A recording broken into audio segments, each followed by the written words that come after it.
My husband chose his mother over me, and the moment he did, he unknowingly destroyed the one thing he would spend years trying to get back. I still remember the exact words. My mother comes first, Olivia. She always will. The room went silent after Ryan said it. His mother stood beside him with a smug smile on her face while I sat frozen at the dining table, trying to process what I had just heard. What neither of them knew was that within a few months, Ryan would lose far more than a wife, and by the time he realized it, it would be too late. My name is Olivia Carter. I'm 32 years old, and for most of my marriage, I believed love meant patience. I believed that if you loved someone enough, you could survive anything together. I was wrong. Ryan and I had been married for 8 years. In the beginning, he was kind, attentive, and fiercely protective. But there was always one person who controlled every major decision in his life, his mother, Margaret. Margaret never liked me. According to her, no woman would ever be good enough for her son. At first, the insults were subtle. She criticized my cooking, my clothes, my career, and even the way I decorated our home. Whenever I complained, Ryan would tell me the same thing. That's just how mom is. For years, I convinced myself I could handle it until the day everything changed. That day started like any other Sunday. Ryan and I had invited his family for dinner. I spent hours preparing the meal. Everything was perfect, or at least I thought it was. Halfway through dinner, Margaret announced that she wanted Ryan to co-sign a massive loan for her newest business venture.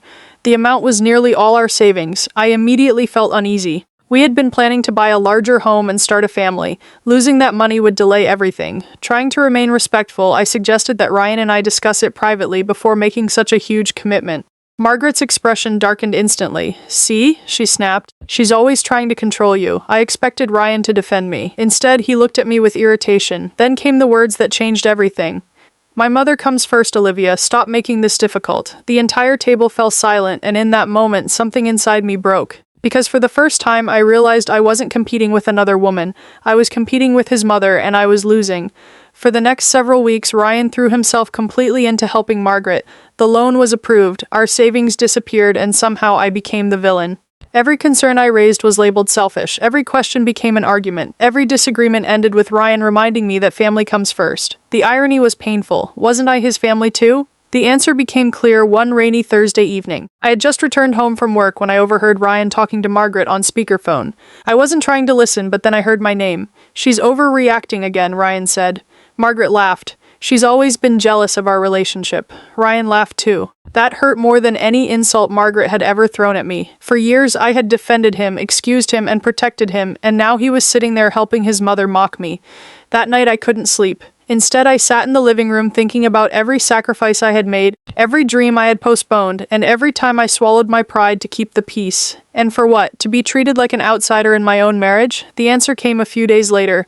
While organizing paperwork, I discovered something that made my stomach drop. Ryan had secretly taken out another loan, a large one, and my name was attached to it without my knowledge or permission. When I confronted him, he didn't deny it. Instead, he looked annoyed. Mom needed help. Mom needed help. That was his explanation. Not an apology, not remorse, just another excuse. For the first time in 8 years, I looked at my husband and realized I didn't recognize him anymore. The man I married would never have betrayed my trust like this, but the man standing in front of me wasn't choosing his wife. He was choosing his mother. Again, that night I packed a suitcase. Ryan didn't even stop me. He genuinely believed I would come back. What he didn't know was that I had already made the hardest decision of my life, and once I left, there would be no turning back. 3 months later, I filed for divorce. Ryan was stunned. Not because he missed me, but because he never thought I'd actually leave. When the papers arrived, he called repeatedly. At first he was angry, then confused, then desperate. But I was done explaining myself. The divorce uncovered even more secrets, additional debts, hidden financial commitments, and money that had quietly disappeared into Margaret's endless projects. The deeper we looked, the uglier the truth became. Ryan wasn't just helping his mother, he was drowning for her, and she was letting him. Meanwhile, I started rebuilding my life, slowly, painfully, but successfully. I moved to another city, accepted a promotion, bought a small condo, and for the first time in years, I felt free. Then life delivered an unexpected twist. About 18 months after the divorce, I received a call from an old mutual friend. Ryan's life had fallen apart. Margaret's business had failed. The loans defaulted. Creditors were calling daily. Ryan had sold his truck, then his house, then nearly everything he owned. The woman he sacrificed his marriage for had left him to deal with the consequences alone. And suddenly, I understood something important.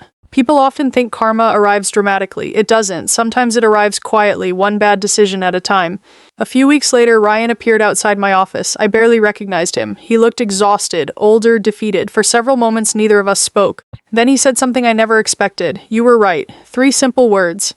3 years too late. Ryan admitted everything. He admitted that Margaret manipulated him. He admitted that he ignored countless red flags. Most importantly, he admitted that he had chosen the wrong person. Then he looked directly at me and asked the question I already knew was coming. Can we talk? I agreed because after everything, I wanted closure. We met at a quiet cafe the following weekend. Ryan arrived early. I could tell he had rehearsed this moment hundreds of times. For nearly an hour, he talked. He apologized for the lies, the debts, the betrayal, the humiliation, and the years I spent feeling second place in my own marriage. Then he confessed something unexpected. After the divorce, Margaret eventually turned on him too. The moment he couldn't financially support her anymore, she lost interest. The loyalty he spent years proving meant nothing. The approval he chased never existed. For the first time, Ryan saw the relationship clearly, and the realization destroyed him. When he finished speaking, there were tears in his eyes. I lost everything, he whispered. I believed him because he had. Then came the question, is there any chance we can start over? The younger version of me would have said yes. The woman sitting there now was different, stronger, wiser, and no longer willing to settle for being someone's second choice. I smiled softly and shook my head. Ryan, I forgive you. Hope immediately appeared in his eyes, but then I continued. Forgiveness isn't the same as a second chance. His expression fell instantly. Finally, I told him the truth. The day you chose your mother over me wasn't the day our marriage ended. It ended every time you ignored my feelings, every time you defended her behavior, and every time you expected me to sacrifice while you gave up nothing. Tears rolled down his face because deep down he knew I was right.